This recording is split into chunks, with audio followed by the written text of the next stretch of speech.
mentoring from music stars, movie stars, sports stars.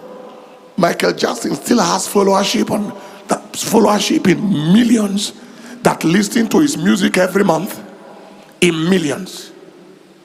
Meanwhile, these are leaders that they are looking up to. Died of drug overdose. Elvis Presley, drug overdose. Marilyn Monroe, drug overdose. Elizabeth Taylor, drug overdose. Necessity of leadership. Number 3, we shall understand what leadership is not. 4, we shall understand what leadership is.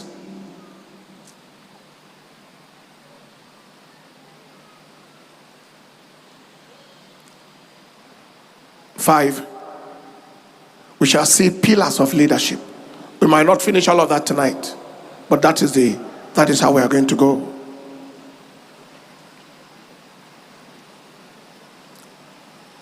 We shall understand the challenge of leadership, the necessity of leadership, what leadership is not, what leadership is, and pillars of leadership.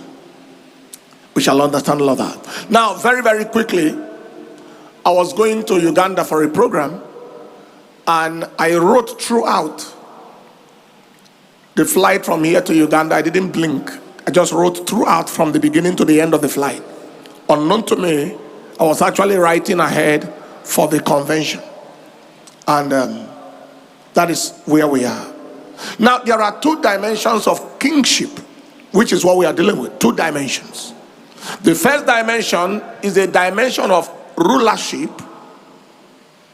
and the exercise of dominion, where the king is ruling, where the king is exercising dominion for the maintenance of his territory. There is the second stream of leadership dimension, which is the dimension of leadership and influence on people. The dimension of leadership and influence on people. Many kings are rulers, but not all kings are leaders.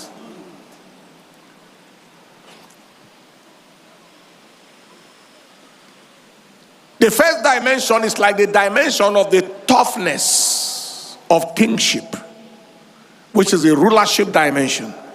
The second dimension is like the dimension of the goodness of leadership, the goodness of the kingship. And so it is critical that we have leadership. Having said that, there is a challenge of leadership on the earth today. And that is the first 2 messages dealt in the realm of the rulership and the exercise of dominion aspect.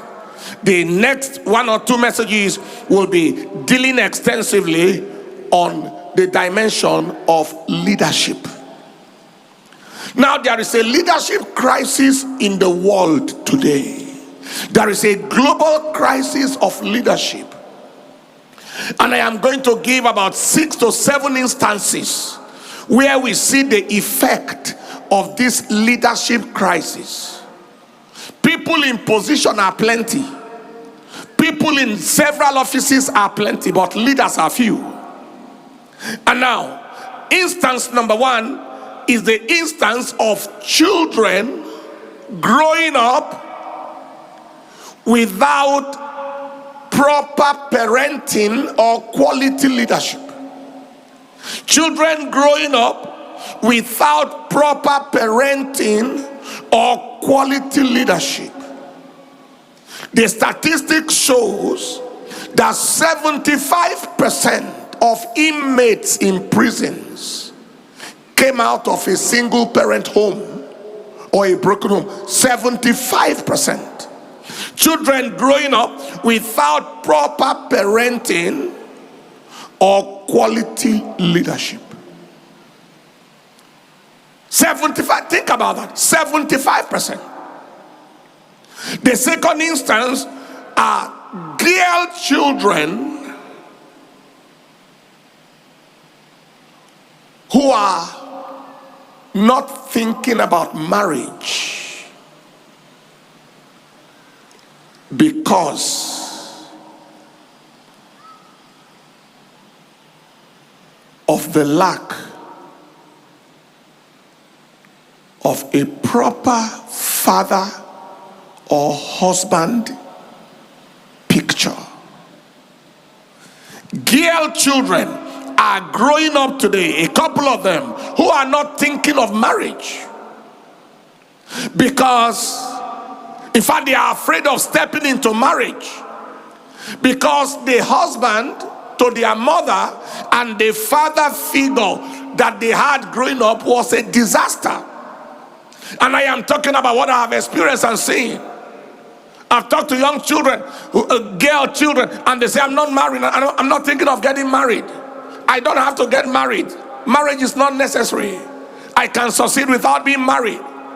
Because they couldn't see the father or the husband produce leadership that should encourage them to think that marriage is worth it.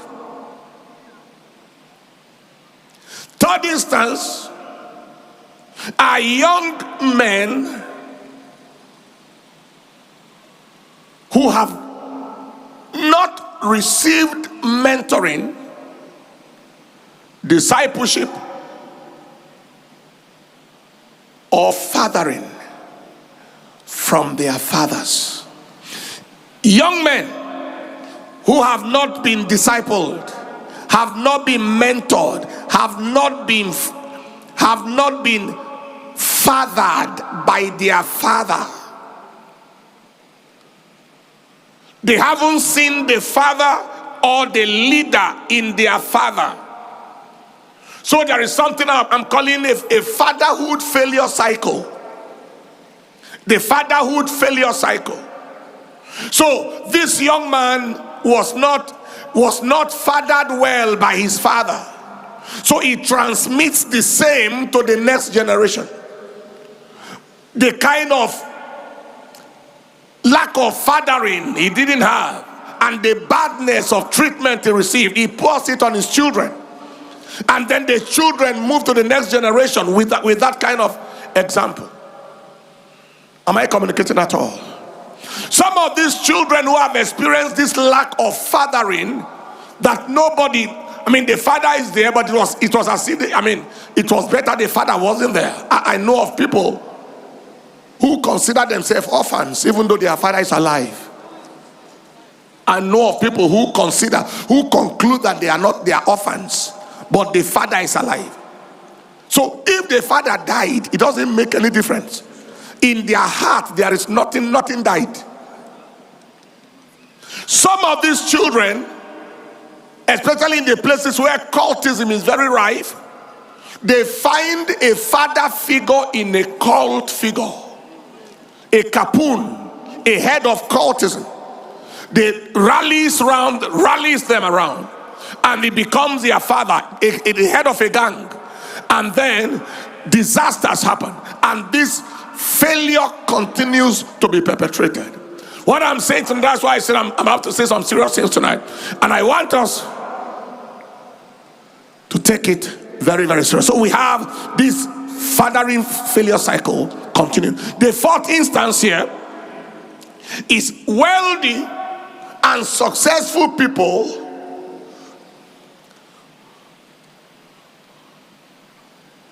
who are unable. All right, say it like this. Wealthy, successful people who gave their children their wealth without their wisdom. They gave the children the wealth, but the children couldn't get the wisdom. The outcome is that they produce rich fools. They ended up producing rich fools without a solid future. I saw the statistics that said that, do you understand what I'm talking about? Most of the big men, now if you take this nation for example, most of the very big men whose names we hear in society Very few of them will you hear the name of their children that they are meaningful. Very few. Am I communicating at all? In all fields. I knew a rich man where we grew up. As their father died and left a lot of wealth, they squandered everything in a hurry. Children almost began to beg. It's a leadership crisis. It's a challenge of leadership. 70% of corporations don't last beyond the first generation. 70 full. Whether it is a financial institution or a business endeavor or an organization, 70. The meaning of that is the person who founded it, the vision died with him.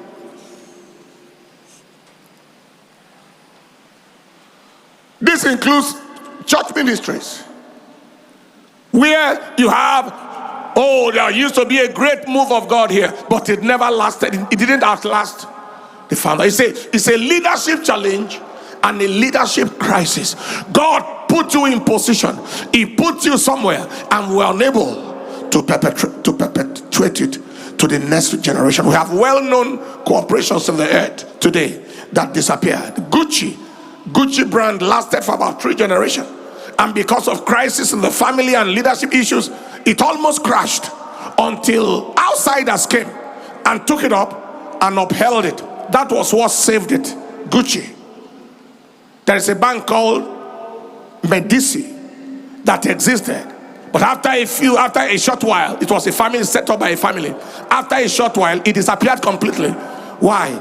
Because of the same leadership issues. This is number 5. The 6th instance of leadership situation is nations, organizations, and institutions groaning under the weight of bad leadership. You see nations, you see institutions, you see organizations that groan under the weight of bad leadership. I mean, you don't need to look far to understand what I'm talking about. They groan. In the book of Proverbs chapter 29 in verse 2, Proverbs 29 and in verse 2, the Bible said, when the righteous are in authority, the people rejoice. But when the wicked bear rule, the people mourn. The people mourn. The wicked refers in most cases to bad leaders, bad people.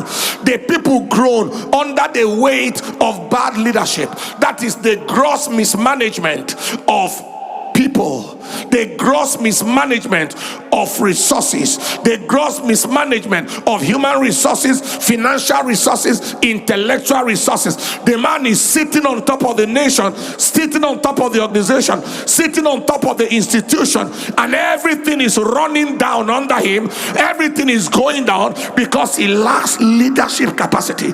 It is disastrous leadership syndrome that I call it. Chronic disastrous leadership syndrome, CDLS. We have it a lot in Africa. You know, if you go to a place like Singapore, you go to places like some of these places around the earth, and you come to some places in Africa here and other parts of the world, and you look at the stark difference, you will be wondering. Even in the North American continent, you go to countries in the same North America, you'll be wondering, is this not the same continent? Why is this one so different and this one is so different? John Maxwell said everything rises or falls on leadership. Anytime something is rising, it's on the leader. Anything it is crashing, everything rises or falls on leadership. That is our instance number 6, right? Number 7, or was that number 5?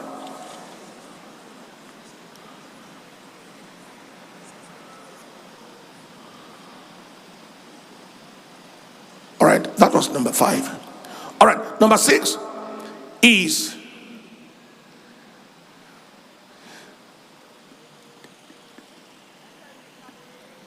said it's okay. Number 6 now is the crisis of young people looking up to negative models in society. Crisis of young people looking up to negative models in society. It's a leadership crisis, right?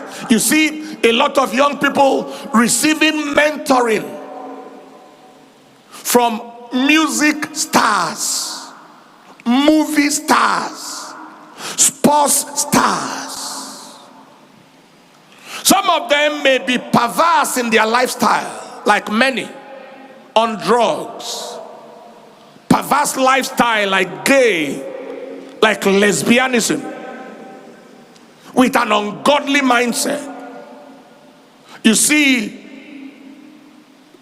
big musician had to take weed, smoke it very well to the sight of the fans before stepping to the stage to perform. And the young boys and young girls are running wild because they see the fame and see the stardom and see the success and think that whatever that person is doing is correct. If that is what he did to arrive there, then they have to do it. But it's a leadership crisis. That is why true leaders must emerge. Leaders who can combine success with character. People that have the money, they have the influence, they have the fame also in the music industry, in sports, and in the entertainment industry, in banking and finance. And these people are big and they are role models. They are positive role models. That is why God is looking up to many of us seated here tonight, and he's saying, I want to place you, I want to position you so that this leadership crisis can be arrested. Can somebody say a louder amen? Can somebody say a louder amen? So it is very, very critical that in our journey of kingship, we trust the Lord to develop leadership to a point where a new generation of young people can have what to look up to that is positive. The people have the money, but you too have the money, but you have a character they don't have. You have Jesus they don't have. They have the fame, you have the fame too, but you have far more things. In every way you are even higher than them. So the younger generation can look, there is a bankruptcy, a shortage of positive role models, and we trust the Lord. Do you know that Michael Jackson still has followership in millions that listen to his music every month? In millions. Meanwhile, these are leaders that they are looking up to. Died of drug overdose. Elvis Presley, drug overdose. Marilyn Monroe, drug overdose. Elizabeth Taylor, drug overdose. Whitney Houston, the daughter, what happened to her? Drug overdose and drown. These are role models to the people. The people of the world are still listening to some of them. I checked the other day and I saw it was at 50-something million people are listening to Michael Jackson every month on one platform alone.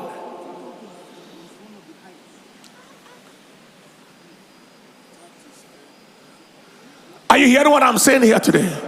And that is why I believe that there is a challenge on us and a challenge on the church to rise and rise with positive influence.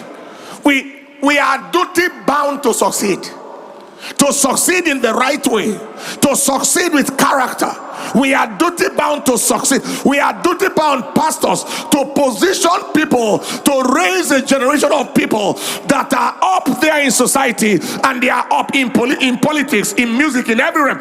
They are up there successfully and up there in character, where a generation of people can look up to them and say, I want to be like this person. Beloved, this is the leadership crisis we have.